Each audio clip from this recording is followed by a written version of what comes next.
Now I want to move on to discussing Qiyaam-Ul-Layl in terms of Ramadan.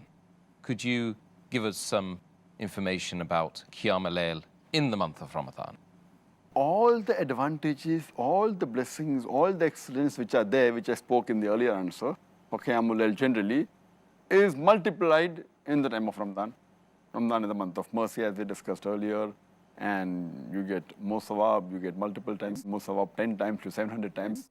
So all the excellence discussed in the normal time, in the month of Ramadan, it is multiplied.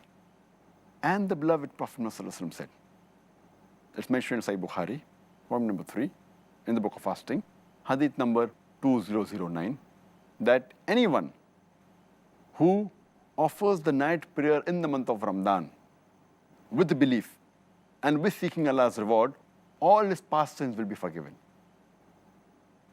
And it's mentioned in the Sahih hadith of Sayyid Hibban, hadith number 3438, that the person who comes to Muhammad and asks him that what if I say there is no God worthy of worship except Allah subhanahu wa ta'ala, who has got no partners, and Prophet Muhammad is the messenger of Allah subhanahu wa ta'ala, and if I offer 5 times obligatory salah prayers, and if I fast in the month of Ramadan, and if I pray in the night during Ramadan, if I offer the night prayer in Ramadan, Qiyaam-Ul-Layl, and if I give zakat, then what is my position?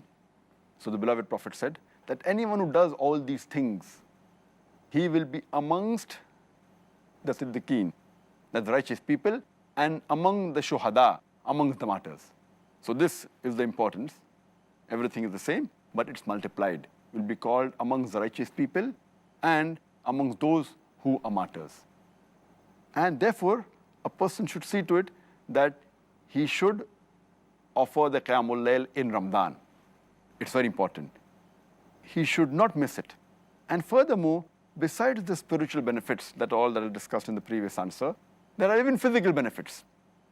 When a person fasts for the full day, then during iftar he eats, and then if he offers Qiyaam-Ul-Layl, it is good for the body. The body is fasting, then he stands, he in the posture of bowing, then the sujood. It's a good exercise, and besides getting spiritual benefits, it even gets physical benefits. So as far as possible, a person should see to it that he should not miss the Qiyaam-Ul-Layl.